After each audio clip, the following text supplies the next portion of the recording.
Now time for the 7 things you'll be talking about today.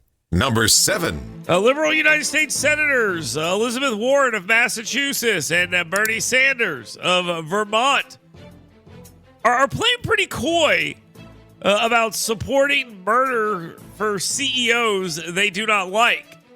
But they pretty much are supporting it. Elizabeth Warren decried the violence before stating, quote, unquote, but, and then undercutting her entire point, saying this is a warning that if you push people hard enough, they lose faith in their ability of their government to make change, lose faith in the ability of people who are providing their health care to make change, and they start to take matters into their own hands, and that will ultimately be a threat to everyone. So that's a threat. Okay, if you're like, I am against violence, but, and then you give a reason why you're for it, and not a good idea. Bernie Sanders, we already know he motivated the would-be assassin at the GOP baseball practice in 2017, and he's out there running his mouth too. Number 6. The Alabama Policy Institute had a pretty successful legislative session in 2024, and it looks like they're trying to build on that for 2025. They pushed pretty hard to kill gambling, and they did. They pushed pretty hard to push through school choice, and they did. The 2025 blueprint for Alabama is a 30-point conservative policy plan. They say it's focused on free markets, limited government, and strong families. Boy, do I have a story for them. There is a pretty graphic library book making its way around. You're going to see this over the next 2 days. Trust me, it is pretty insane, but there needs to be some form of correction here by the Alabama legislature. We'll see if they're able to do that. API, Alabama Policy Institute, they're a conservative think tank, and they're good at what they do. Their agenda will matter in the legislative session. Number 5. United States Senator Tommy Tuberville, a Republican out of Auburn, expressed strong support for Pete Hegseth's confirmation as Secretary of Defense, as his support seems to be growing. Joni Ernst seems to be on board as well, so the media went from declaring her to be a strong, independent woman who don't need no man to tell her what to do, to referring to her as weak and cowed by the evil forces of MAGA.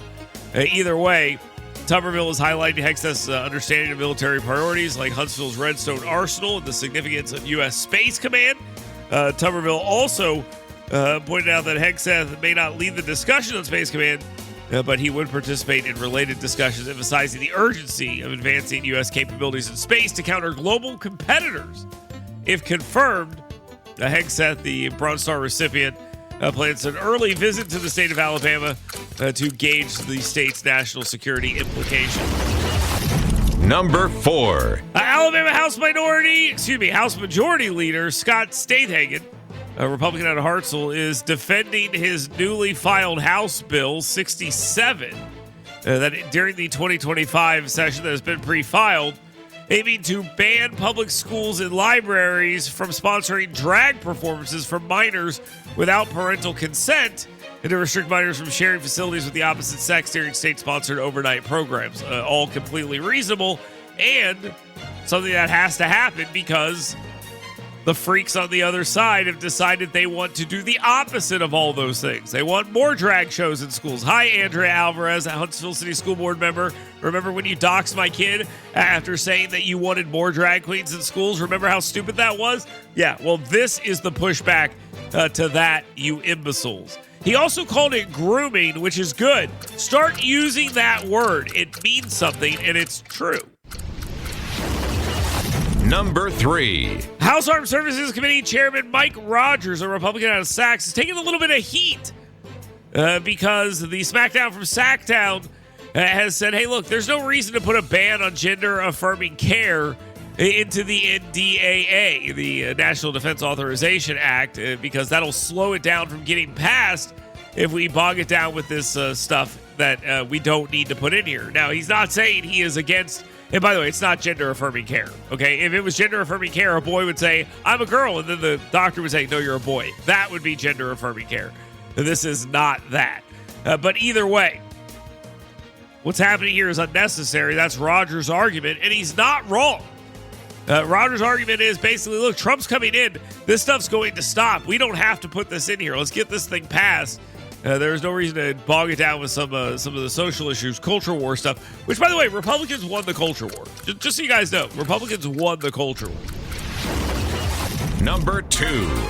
President-elect Donald Trump got another win, a big win, when FBI Director Christopher Wray announced his resignation effective next month, citing a desire to avoid further politicization from the FBI under the incoming administration amid prolonged criticism from President-elect Donald Trump and his allies.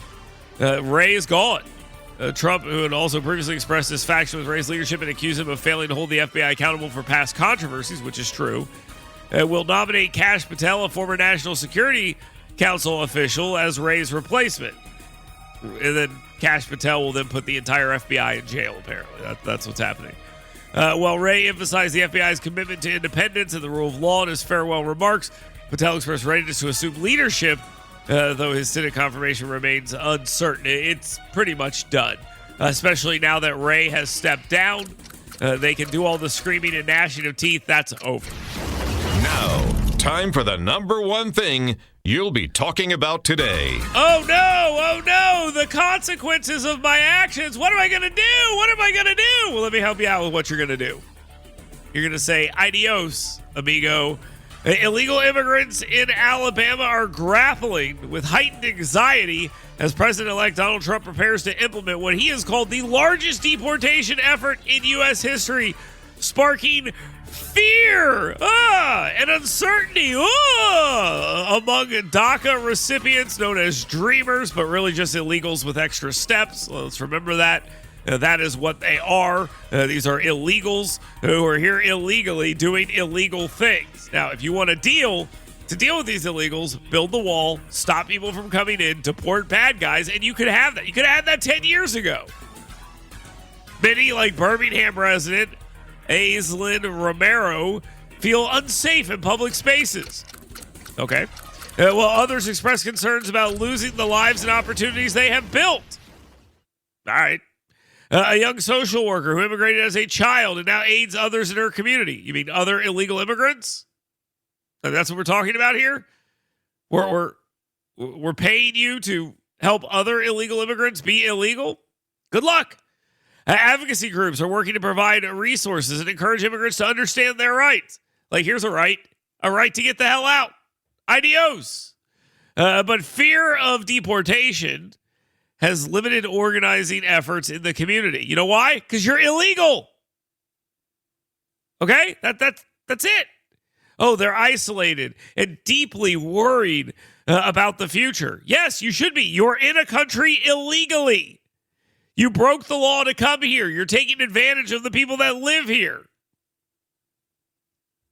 That's how it works. You should be scared when you commit a crime. Oh, my family's going to be separated. Yes, I know. And if I get a DUI tonight, I'll be separated from my kid. That's how it works. Now, the part that I love about this is how the media is kind of fear-mongering on this thing. It's kind of funny if you think about it. What was one of the main things they told us during the presidential election? If Donald Trump wins, he will what? What was one of the main things? We all know what one of the main things was. He will conduct a mass deportation. He will kick illegals out of this country. He will stop illegal immigration from coming in. They already told you this, and the American people said, yeah, we'll go with that. And you can argue it was a mandate or not. You can argue it was a big win or not. You can do all those things. But let me just tell you this. Donald Trump won, and no one should be surprised by the outcome because the American people voted for this. So the media can fearmonger all they want. I don't care. Adios. They got to go. That's how it works, and that's how this should play out. So good for them. Be scared. You should be scared. In fact, you should self-deport. That would be a good idea. Save us all that hassle. Here's something that's not a hassle. Getting involved in the program. No, that's actually very easy. How do I know that? Well, I mean, come on. We've given you a bunch of different ways. Here's the easiest way. Pick up the phone right now. Talk or text 866-494-WVNN. Talk about any of the 7 things or get your questions in for 10 with him. That is easy and readily available for you right now. Go ahead and get that in. 866-494-WVNN. You've got mail. Or email me, dale@wvnn.com. That's a simple way as well. That's the downtownrescuemission.org email inbox. Let us know what you're thinking. Let us know what's on your mind. Get those questions in, and we will continue right here on WVNN. Get WVNN's Dale Jackson 7 Things You Should Be Talking About Today right in your email box every morning. Go to yellowhammernews.com and sign up today.